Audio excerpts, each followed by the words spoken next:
Hello and very good afternoon to you all of you.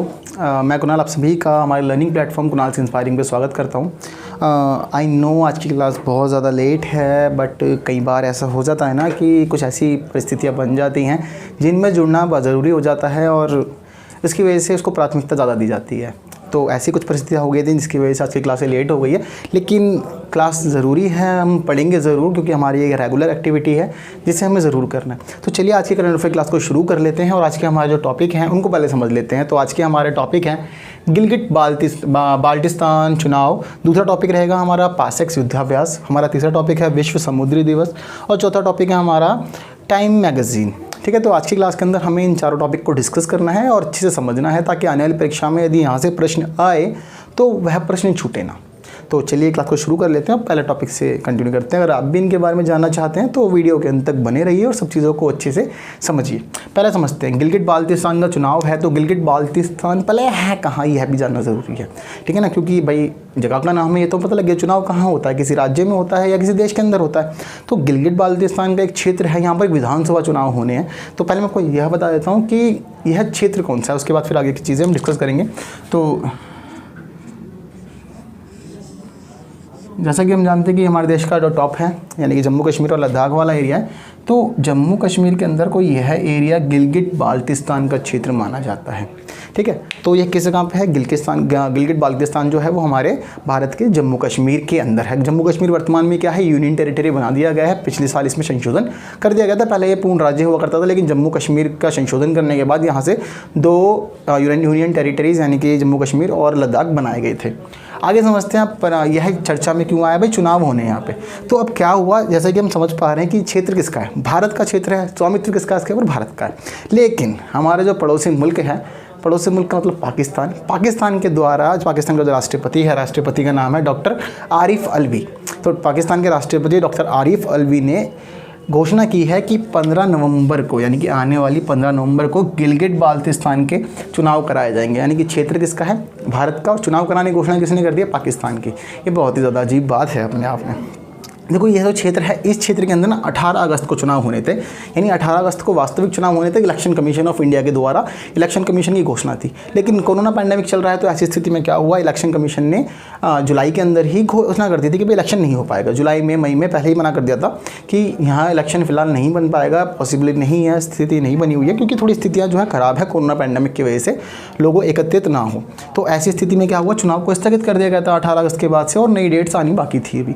लेकिन अब क्या हुआ, कल यह नई स्टेटमेंट देखने को मिली है कि पाकिस्तान के राष्ट्रपति आरिफ अलवी ने यह घोषणा की है कि गिलगिट बाल्टिस्तान का जो चुनाव है वह 15 नवंबर को करा लिया जाएगा। तो ऐसी स्थिति में ये थोड़ा एक विवाद का विषय बन गया है थोड़ा सा, क्योंकि पाकिस्तान को लेकर के तो पहले हम विवाद रहते हैं। तो जो हमारे विदेश मंत्री हैं, विदेश मंत्री का नाम है सुब्रमण्यम जयशंकर। तो सुब्रमण्यम जयशंकर ने क्या किया है, पाकिस्तान को जवाब दिया है अपना, और जवाब देते हुए यह बताया है कि केवल गिलगिट बाल्टिस्तान ही नहीं, इसके अलावा जम्मू एंड कश्मीर एंड लद्दाख का जितना भी ये क्षेत्र है ना, यह क्षेत्र पूरी तरह से भारतीय क्षेत्र है और इसके ऊपर पाकिस्तान का किसी भी प्रकार से कोई स्वामित्व नहीं है। तो कृपया पाकिस्तान किसी प्रकार की ऐसी नकारात्मक गतिविधियां ना करे।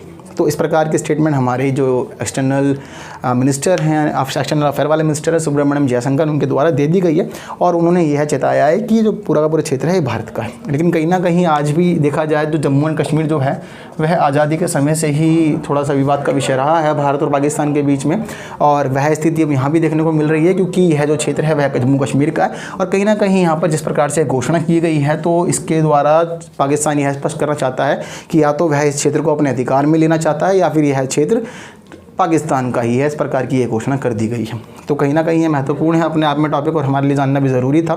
तो विवाद बना हुआ है जिसके बाद में समाधान किया जाएगा सरकार के द्वारा। चलिए अपने अगले टॉपिक की ओर रुख कर लेते हैं। हमारा अगला टॉपिक है पासेक्स युद्धाभ्यास। देखो पासेक्स युद्धाभ्यास को हम ना पहले भी अपनी करंट अफेयर क्लास में पढ़ चुके हैं, अब दोबारा हम समझ रहे हैं। ये देखो हमने कब पढ़ा था, हमने यह पासेक्स युद्धाभ्यास जब पढ़ा था जब भारत ने रशिया के साथ में अभ्यास किया था। देखो पासेक्स का सही है नौसेना का अभ्यास यानी कि नेवी है। नेवी का युद्ध अभ्यास कहाँ होगा, जाहिर सी बात है भाई समुद्र के अंदर ही होगा, महासागरों के अंदर होगा।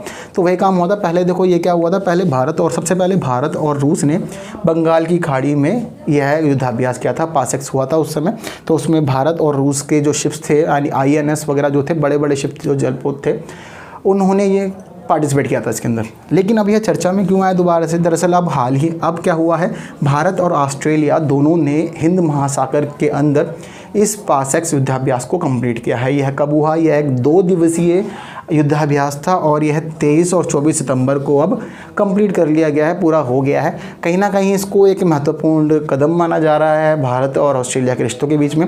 और साथ ही साथ क्या हो रहा है, इस समय चीन से भारत में विवाद चल रहा है और भारत ने हिंद महासागर के अंदर यह युद्धाभ्यास किया है। तो कहीं ना कहीं इससे पता लग रहा है कि भारत चाइना को जवाब देना चाहता है, जिसके तहत वो अपनी नेवी पावर का प्रदर्शन कर रहा है। इसके अलावा अन्य जो पासेक्स थे हम वो भी समझ लेते हैं। इससे पहले क्या हुआ था, भारत और रूस के बीच में हुआ था युद्धाभ्यास। कहाँ हुआ था? बंगाल की खाड़ी के जल क्षेत्र में हुआ था। और उसके बाद कहाँ हुआ था? उसके बाद भारत ने अमेरिका और जापान के साथ मिलजुल करके यह पासेक्स युद्धाभ्यास किया था और यह युद्धाभ्यास इन्होंने अंडमान और निकोबार द्वीप समूह के पास किया था इन्होंने। तो ठीक है, अब तक ये जो पासेक्स है 3 बार हो चुका है। ठीक है, सबसे पहले कहाँ हुआ था? भारत और रशिया के बीच, उसके बाद भारत, यूएस एंड जापान के बीच, और अब यह तीसरी बार हुआ है भारत एंड ऑस्ट्रेलिया के बीच। तो तीनों के साथ हुए पासेक्स की याद रखना, और कहाँ कहाँ पे हुए थे, समुद्री जो क्षेत्र था, जल क्षेत्र भी याद रखना इसके लिए ज़रूरी है। ठीक है, तो इसके अलावा कुछ और बात कर लेते हैं। देखो, जो भारत और ऑस्ट्रेलिया का जो अभी ये पासेक्स हुआ है, युद्धाभ्यास हुआ, इसके अंदर ऑस्ट्रेलिया की तरफ से कौन पार्टिसिपेट था, कर रहा था, यानी कौन सा शिप था? तो उसका नाम था HAMS हैम्स होबार्ट। ठीक है, हैम्स होबार्ट ने ऑस्ट्रेलिया की तरफ से इस पूरे युद्धाभ्यास में पार्टिसिपेट किया था। यह जो हैम्स होबार्ट है ना, इसको डिस्ट्रॉयर यानी कि हिंदी में विध्वंसक के नाम से भी बहुत ज़्यादा फेमस है ये है अपने आप में, क्योंकि ऐसा बताया जाता है कि इसकी प्रकृति जिस प्रकार की है और जिस प्रकार से इसको तैयार किया गया है, ऐसी स्थिति में कहीं ना कहीं विशेषज्ञों के द्वारा इसे डिस्ट्रॉयर नाम दिया गया है, जो अपने आप में बहुत ही ज़्यादा महत्वपूर्ण है। इसके अलावा जो भारत का था, भारत का क्या था? INS सह्याद्री और INS करमुक। तो भारत के 2 शिप थे इसके अंदर, INS सह्याद्री और INS करमुक, इसलिए नाम याद रखिएगा। इसके अलावा एक बात यहाँ ध्यान देने वाली और है, जब भारत, अमेरिका और जापान का यह युद्धाभ्यास हुआ था, उस समय क्या हुआ था? अमेरिका का एक जो शिप था उसने पार्टिसिपेट किया था, उसका नाम था USS निमिट्स। तो ऐसा बताया जाता है कि यह जो USS निमिट्स है, यह अब तक का दुनिया का सबसे बड़ा युद्धपोत है, सबसे बड़ा शिप है ये, अब तक का युद्धपोत है, यानी कि जो फाइटर शिप होते हैं अब तक का सबसे बड़ा ये वो है। तो नाम याद रखना, यदि क्वेश्चन में आपसे पूछता है सबसे बड़ा किसका है, तो अमेरिका का है, और नाम क्या है उसका? USS Nimitz. ठीक है, आई होप आपको ये टॉपिक क्लियर हो गया होगा। भारत और ऑस्ट्रेलिया के बीच में ऑस्ट्रेलिया की तरफ से जिसने नाम पार्टिसिपेट किया उसका नाम क्या था? हैम्स होबार्ट, और इसको डिस्ट्रॉयर के नाम से भी जाना जाता है, क्योंकि इसकी प्रकृति बहुत ही ज़्यादा खतरनाक मानी जाती है। ठीक है, यह जो बात थी, यह बात अब तक हमने क्या कर लिया? अब तक हमने गिलगिट बाल्टिस्तान चुनाव और पासेक्स युद्धाभ्यास को लेकर के अपनी क्लास में चर्चा कर ली है। चलिए अपने अगले टॉपिक की ओर रुख कर लेते हैं। हमारा अगला टॉपिक विश्व समुद्री दिवस को लेकर के। तो विश्व समुद्री दिवस जाहिर सी बात है करंट अफेयर क्लास है, कुछ ना कुछ चर्चा में तो रहा होगा।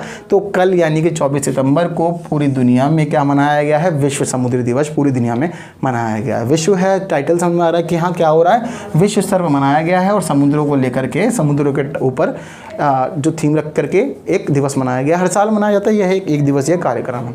इसको मनाता कौन है? इसको मनाता है अंतर्राष्ट्रीय समुद्री संगठन। ठीक है, अंतर्राष्ट्रीय समुद्री संगठन के द्वारा यह हर साल वार्षिक रूप में विश्व स्तर पर आयोजित किया जाता है, इसलिए इसको क्या कहा जाता है? विश्व समुद्री दिवस कहा जाता है। कब मनाया जाता है? 24 सितंबर को मनाया जाता है। कब से मनाया जा रहा है यह भी ज़रूरी है। तो यह सन 1978 से लगातार हर वर्ष आयोजित होता रहता है। इसको अंतर्राष्ट्रीय समुद्री संगठन आयोजित करता रहता है, और हर वर्ष इसकी एक अलग अलग थीम होती है। इस साल की इसकी जो थीम है वह समझ लेते हैं। इस साल की इसकी थीम है sustainable shipping for a sustainable planet, यानी कि कहीं ना कहीं इस थीम के द्वारा यह बताया जा रहा है कि भाई सतत रूप से क्या करें कि पर्यावरण को नुकसान ना पहुंचाएं, जो हमारा एनवायरनमेंट है उसको हानि ना पहुंचाए, और जो हमारा समुद्री रूप से व्यापार होता है वो अच्छे से होता रहे। यानी कि पर्यावरण को हानि पहुंचाए बिना क्या करना है? व्यापार करना है। किसके लिए? For a sustainable planet. हमारा प्लेनेट कैसा माना था? हमारे प्लेनेट में सस्टेनेबल चीज़ें बहुत ज़्यादा चल रही हैं, हम सस्टेनेबल डेवलपमेंट में बहुत ज़्यादा बल देते हैं। तो हमारा प्लेनेट क्या है? सस्टेनेबल प्लेनेट कहा गया है इस थीम के अंदर, क्योंकि हम चाहते हैं कि हमारा पर्यावरण बचा रहे, ताकि आने वाले समय में भी पृथ्वी पर जीवन संभव रहे। ठीक है, और साथ ही साथ क्या हो गया? सस्टेनेबल शिपिंग करनी है, यानी कि कैसे, किस तरह से व्यापार करना है, समुद्री व्यापार को इस प्रकार से करना है कि पर्यावरण को नुकसान ना पहुंचे, या पहुंचे तो बहुत कम से कम पहुंचे, उसको भी सुधारा जा सके। इस प्रकार से कार्रवाई करनी है इस थीम के अनुसार। ठीक है, यहाँ पे एक बात ध्यान देने वाली यह भी है कि पूरी दुनिया में जितना भी व्यापार होता है ना, उस व्यापार का 80% व्यापार जो है वह समुद्री मार्गों से ही संभव है और वहीं से ही होता है। तो कहीं ना कहीं जो समुद्री व्यापार है वह विश्व व्यवस्था में और विश्व व्यापार के अंदर अपनी महत्वपूर्ण भूमिका निभाता है। वहीं भारत इस चीज़ को बढ़ावा देने के लिए हर साल राष्ट्रीय स्तर पर समुद्री दिवस मनाता है, और भारत का जो राष्ट्रीय समुद्री दिवस है यह कब मनाया जाता है, यह 5 अप्रैल को मनाया जाता है। ठीक है, तो यह सारी बात जो थी यह विश्व समुद्री दिवस को लेकर के सभी इंपॉर्टेंट बातें थी। आई होप आपको समझ में आया होगा। याद रखिएगा कि हाँ 24 सितंबर को क्या होता है, विश्व समुद्री दिवस मनाया जाता है और अंतर्राष्ट्रीय समुद्री संगठन के द्वारा मनाया जाता है, 1978 से मनाया जा रहा है। ठीक है, थीम याद रखिएगा sustainable shipping for a sustainable planet.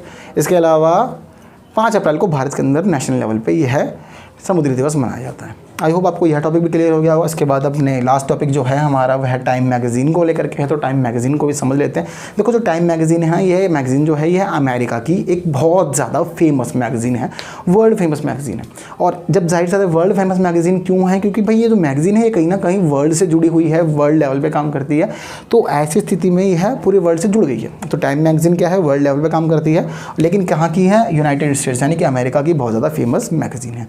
अब फिलहाल यह चर्चा में क्यों, यह भी समझने वाली बात है। चर्चा में यह इसलिए है क्योंकि इस टाइम मैगज़ीन ने एक लिस्ट जारी की है।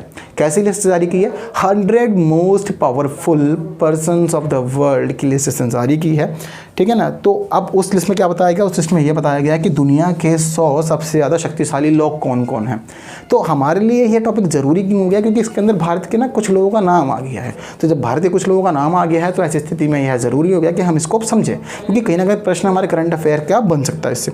तो समझते हैं। सबसे महत्वपूर्ण बात है इसके अंदर प्रधानमंत्री नरेंद्र मोदी की, यानी कहीं ना कहीं टाइम मैगज़ीन ने इस लिस्ट के अंदर क्या किया है, प्रधानमंत्री नरेंद्र मोदी को स्थान दिया है। और प्रधानमंत्री नरेंद्र मोदी दुनिया के 100 सबसे ज़्यादा पावरफुल लोगों में शामिल कर लिए गए हैं। वैसे तो खैर भारतीय स्तर पर सभी इस बात को मानते हैं कि नरेंद्र मोदी बहुत ज़्यादा पावरफुल हैं।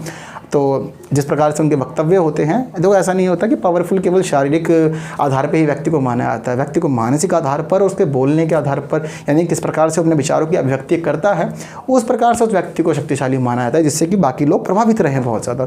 तो यह उसी प्रकार से बताया गया। तो प्रधानमंत्री नरेंद्र मोदी को जो दुनिया के 100 सबसे ज़्यादा शक्तिशाली लोग हैं उनमें शामिल कर लिया गया।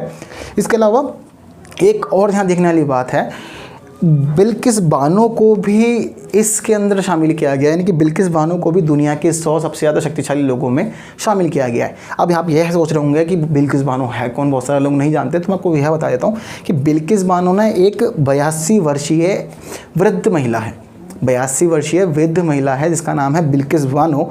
यह चर्चा में क्यों है यह भी समझ लेते हैं। दरअसल जब शाहीन बाग में प्रदर्शन चल रहा था ना, शाहीन बाग का प्रदर्शन किस लिए था, CAA को लेकर के था। जब central government citizenship amendment act लेकर के आई थी, तो ऐसी स्थिति में शाहीन बाग एक धरने का बहुत बड़ा केंद्र बन गया था और उसके बाद वहाँ पर लगातार धरने चल रहे थे। लेकिन उस धरने के अंदर एक ऐसे व्यक्ति थी, एक ऐसी महिला थी जिसने अपनी अलग छवि बनाई, उसका नाम था बिल्किस बानो। यह महिला 82 साल की उम्र की थी और उस धरना प्रदर्शन के अंदर अपना महत्वपूर्ण योगदान दे रही थी और लगातार वहाँ धरना प्रदर्शन में बैठी हुई थी और अपनी बातों को, अपनी मांगों को वहाँ रख रही थी, जिसकी वजह से क्या हुआ कि सभी का ध्यान इस महिला की ओर गया। तो इसीलिए कहीं ना कहीं जो टाइम मैगज़ीन उसने माना है कि यह जो बिल्किस बानो थी यह इस उम्र में भी जाकर के बहुत ज़्यादा पावरफुल है, तो इसलिए इसको मोस्ट पावरफुल लोगों के इसमें शामिल किया गया। इसके अलावा सुंदर पिचाई को शामिल किया गया। आप सोच रहे होंगे सुंदर पिचाई कौन है, तो सुंदर पिचाई है गूगल के CEO। गूगल को तो आप जानते ही अच्छे से, कौन नहीं जानता गूगल को। तो गूगल के जो CEO हैं उनका नाम है सुंदर पिचाई। तो सुंदर पिचाई को भी इन 100 most powerful person of the world की लिस्ट में शामिल किया गया। इसके अलावा भारत के हमारे एक व्यक्ति और है जिनको शामिल कर लिया गया, उनका नाम है आयुष्मान खुराना। आयुष्मान खुराना सभी जानते हैं, ठीक है ना, बहुत सारे गाने सुने हैं, फिल्में वगैरह देखी है आयुष्मान खुराना के हम लोगों ने। तो आयुष्मान खुराना एक्टर हैं, तो उनको भी कहीं ना कहीं टाइम मैगज़ीन में जगह मिली है और उनको भी 100 most powerful person of the world की लिस्ट में शामिल कर लिया गया। तो भारत के परिप्रेक्ष्य में यह बहुत ज़्यादा महत्वपूर्ण था। जो भारत से जुड़े हुए 3 महत्वपूर्ण लोग हैं वह हैं प्रधानमंत्री नरेंद्र मोदी, बिल्किस बानो शाहीन बाग के धरना प्रदर्शन से जुड़ी हुई महिला थी, 42 वर्षीय थी, इसलिए नाम शामिल किया गया। इसके अलावा हमारे जो एक्टर हैं आयुष्मान खुराना, उनका नाम शामिल है। इसके अलावा गूगल के जो CEO थे, CEO सुंदर पिचाई, उनको भी इस 100 most powerful person of the world की लिस्ट में शामिल कर लिया गया है। तो आई होप आपको यह सारे टॉपिक बहुत अच्छे से क्लियर हो गए होंगे। आज हमने 4 टॉपिक पर चर्चा की। हमारे चारों टॉपिक हैं गिलगिट बाल्टिस्तान के विधानसभा के चुनाव, जिसके ऊपर पाकिस्तान ने डेट घोषित कर दिया, अब यह क्षेत्र भारत का है। दूसरा हमारा जो है वह है पासएक्स युद्धाभ्यास, भारत ने अब तीसरा पासएक्स किया है, वो भी ऑस्ट्रेलिया के साथ में, तो इसलिए चर्चा में आया, समझना ज़रूरी हो गया था। इसके बाद अगला है विश्व समुद्री दिवस जो कल मनाया गया है, इसीलिए हमने समझा है। और टाइम मैगज़ीन ने 100 most powerful person of the world की लिस्ट जारी कर दी है। इसके बाद यह नाम हमारे लिए ज़रूरी था कि हम कुछ जो भारत के नाम है वह अच्छे से समझें। तो आई होप आपको जो डाउट, आपको यह टॉपिक तो अच्छे से क्लियर हो गए होंगे और आने वाली परीक्षाओं में यदि प्रश्न बनते हैं तो आप अच्छे से सॉल्व भी कर लेंगे, अच्छे से जवाब दे भी देंगे। बाकी आज की क्लास थोड़ी लेट थी, उसके लिए सॉरी चाहेंगे हम, सॉरी कहेंगे। एंड आगे से कोशिश करेंगे क्लासेस वगैरह डिले ना हो और टाइम पे होती रहे। और बाकी वीडियो लाइक कीजिए, बाकी लोगों तक शेयर कीजिए, चैनल सब्सक्राइब नहीं किया सब्सक्राइब कर दीजिए और बने रहिए हमारे चैनल पे इस प्रकार की नई नई वीडियोस के लिए। Thank you so much for watching this video.